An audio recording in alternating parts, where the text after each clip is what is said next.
Friends, welcome to Lucky Cookie channel. ಇವತ್ತೊಂದು ಸಿಂಪಲ್ಲಾಗಿ ಒಂದು ಆಲೂ ಪಲ್ಯ ಮಾಡೋಣ ಅಂತ. ಇದು ಪೂರಿಗೆ ಮತ್ತು ಚಪಾತಿಗೆ, ಮಸಾಲೆ ದೋಸೆಗೆ ನಾವು ಪ್ರಿಪೇರ್ ಮಾಡ್ತೀವಲ್ಲ ಅದೇ ಥರ, ಬಟ್ ಸಿಂಪಲ್ಲಾಗಿ ಬೇಗ ರೆಡಿ ಆಗುತ್ತೆ. ಬನ್ನಿ ಹಾಗಾದರೆ ಯಾವ ಥರ ಮಾಡೋದು ಅಂತ ನೋಡೋಣ. ಫ್ರೆಂಡ್ಸ್, ಅದಕ್ಕಿಂತ ಮುಂಚೆ ಯಾರೆಲ್ಲ ಈ ವಿಡಿಯೋನ ನೋಡ್ತಾ ಇದ್ದೀರಾ, ದಯವಿಟ್ಟು ನಮ್ಮ ಚಾನಲನ್ನು ಸಬ್ಸ್ಕ್ರೈಬ್ ಮಾಡ್ಕೊಳ್ಳಿ. ಹಾಗೆ ಪಕ್ಕದಲ್ಲಿರುವ ಬೆಲ್ ಐಕಾನನ್ನು ಒತ್ತಿರಿ. ಇದರಿಂದ ನಾವು ಮಾಡುವ ಪ್ರತಿ ವಿಡಿಯೋ ನಿಮ್ಮ ಮೊಬೈಲ್ಗೆ ನೋಟಿಫಿಕೇಶನ್ ಬರುತ್ತದೆ. ಬನ್ನಿ ಹಾಗಾದರೆ ಈ ವಿಡಿಯೋನ ಸ್ಟಾರ್ಟ್ ಮಾಡೋಣ. ಮೊದಲಿಗೆ ಒಂದು ಬಾಣಲೆ ಇಟ್ಕೊಳ್ಳಿ, ಒಂದು ಸ್ವಲ್ಪ ಎಣ್ಣೆ ಹಾಕೊಳ್ಳಿ, ಸ್ವಲ್ಪ ಜೀರಿಗೆ, ಸ್ವಲ್ಪ ಸಾಸಿವೆ, ಇಲ್ಲಿ ಈರುಳ್ಳಿ ತಗೊಂಡಿದ್ದೀನಿ, ಒಂದು ಮೀಡಿಯಂ ಸೈಜ್ ಆಗಿರೋದು 2 ಈರುಳ್ಳಿ ತಗೊಂಡಿದ್ದೀನಿ.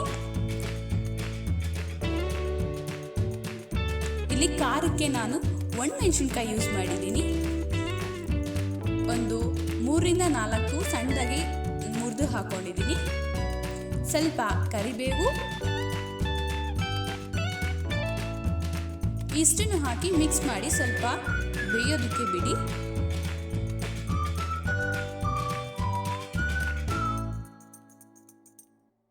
ಸ್ವಲ್ಪ ಸಾಲ್ಟ್ ಹಾಕ್ಕೊಂಡು ಬೇಯಿಸ್ಕೊಂಡ್ರೆ ಸ್ವಲ್ಪ ಬೇಗ ಫ್ರೈ ಆಗುತ್ತೆ ಮತ್ತು ಈರುಳ್ಳಿ ರುಚಿ ಕೂಡ ತುಂಬ ಚೆನ್ನಾಗಿರುತ್ತೆ.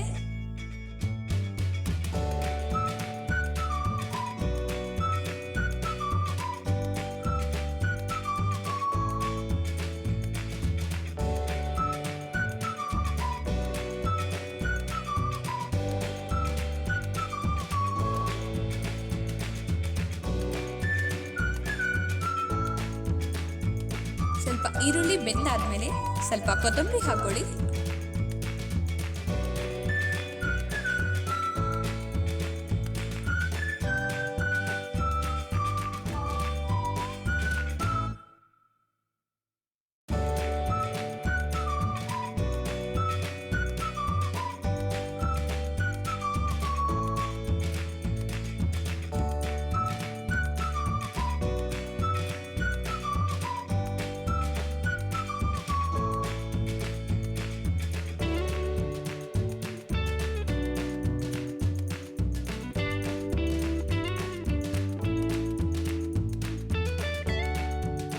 ಈಗ ಆಲೂಗಡ್ಡೆ ಬೇಯಿಸಿ ಸ್ವಲ್ಪ ಸ್ಮ್ಯಾಶ್ ಮಾಡಿಕೊಂಡು ಇದಕ್ಕೆ ಸ್ವಲ್ಪ ಅರಿಶಿಣ ಹಾಕಿ ಮಿಕ್ಸ್ ಮಾಡಿದ್ದೀನಿ.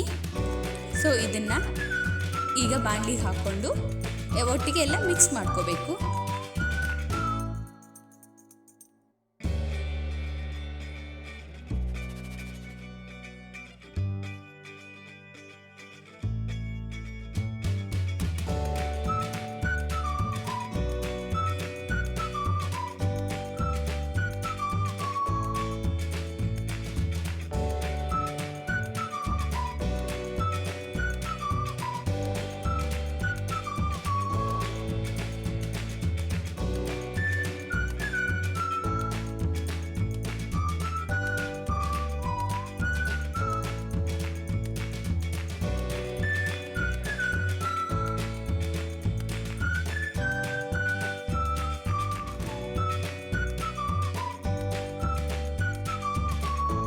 ತುಂಬ ಕಲರ್ಫುಲ್ಲಾಗಿ ಕಾಣ್ತಿದೆಯಲ್ಲ, ಟೇಸ್ಟು ಕೂಡ ಅಷ್ಟೇ ಚೆನ್ನಾಗಿರುತ್ತೆ. ನೋಡಿ, ಸಿಂಪಲ್ಲಾಗಿ ದಿಢೀರಾಗಿ ಆಲೂ ಪಲ್ಯ ready. So masala dosa ಮಾಡೋಂಗಿದ್ರೆ dosa ready ಇದ್ದರೆ ಪಲ್ಯ ಇಟ್ಕೊಂಡು ಚಟ್ನಿ ಜೊತೆಗೆ ತಿನ್ನೋದೆ. ಸೊ ನೀವು ಟ್ರೈ ಮಾಡ್ತೀರಾ ಅಲ್ವಾ? Okay, thank you so much for watching my video. Thank you.